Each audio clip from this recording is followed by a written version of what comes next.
지난달 넷플릭스에서 공개된 드라마 트리거는 한국 사회를 향한 묵직한 메시지를 품고 있는 작품입니다. 극중 총기 합법화를 둘러싼 설정은 그동안 한국 사회에서 거의 금기처럼 여겨졌던 논제를 정면으로 다루고 있습니다. 마치 마약이 퍼져가듯 총기가 사회 전반에 스며드는 모습, 그리고 그 뒤에서 실체를 감춘 외부 세력의 음모가 서서히 드러납니다. 이는 허구의 영역에만 가둬두기 어려울 만큼 우리가 사는 현실의 어두운 단면과 묘하게 겹쳐집니다.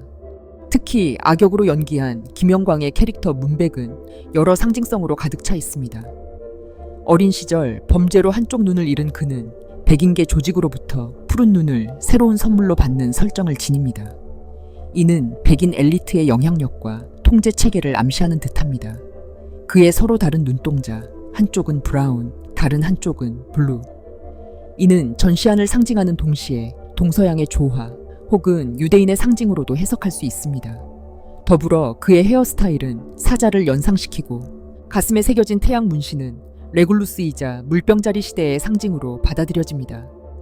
최근 도래한 물병자리 시대에 그 맞은편 별자리인 사자자리, 그 중에서도 가장 밝게 빛나는 별인 레굴루스가 하지의 태양과 일직선 정렬을 이루는 천문 현상을 인간 캐릭터로 표현한 것이라 할 수 있겠습니다. 이처럼 문백은 단순한 악당을 넘어 메시아적 존재 혹은 새로운 시대의 메신저라는 복합적 의미를 지닙니다. 천문학과 오컬트 그리고 고대사를 이해하는 이들은 이미 이 캐릭터가 담고 있는 깊은 상징성을 눈치챘을 것입니다.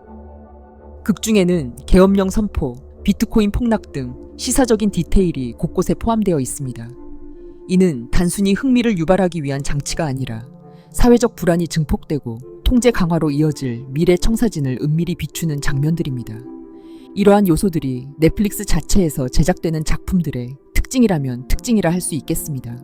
그리고 트리거가 시청자에게 던지는 질문은 명확하면서도 예리합니다. 한국에서 총기 합법화는 정말 불가능한 일일까? 더 나아가 최근 몇 년간 한국 에어소프트건 시장에 대한 규제 강화와 모의총기 관련 법률 개정은 오히려 실제 총기 합법화를 위한 정지 작업이라는 해석도 존재합니다.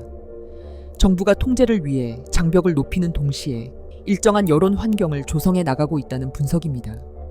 더욱이 최근 발생한 아파트 단지 내 총기 사고는 이와 맞물려 주목할 만한 사건입니다. 이것이 단발성 범죄인지 아니면 시대 변화의 전조인지 확실히 알 수는 없지만 적어도 트리거는 이러한 사회 혼란과 이 행기의 불안을 정면으로 드러내고 있습니다. 어제 서울 도심의 한 폐공장에서 청소 작업을 하던 업체가 숨겨진 총기와 실탄 100여 발을 발견했습니다. 누군가 일부러 감춰둔 것으로 보입니다. 일각에서는 한국 내 암거래된 총기가 생각보다 훨씬 많을 것으로 판단합니다. 많은 이들이 외국계 조직하면 삼합회만 떠올리지만 사실 80년대 후반부터 이미 러시아계 조직이 한국에 진출해 있었습니다. 이들은 주로 유흥업소에 무용수들을 공급하는 일을 했으며 이 조직들이 들어올 때 총기 역시 함께 들여왔을 가능성이 큽니다. 삼합회보다 먼저 자리를 잡았지만 결국 밀려난 그 시절 풀린 총기들이 지금도 누군가의 장롱 속, 개인 금고 혹은 자동차 트렁크 속에서 휴면 계좌처럼 잠자고 있을 수 있습니다. 마약이 이처럼 널리 퍼지는데 총기라고 퍼지지 않을 이유가 없습니다. 넷플릭스 드라마 트리거는 총기가 확산된 대한민국의 어두운 그림자를 적나라하게 드러냈습니다. 이 작품이 총기 규제를 촉구하는 메시지인지 아니면 총기 사용을 은근히 예고하는 작품인지는 보는 이의 해석에 달려 있습니다. 다만 한 가지 묘한 점이 있습니다.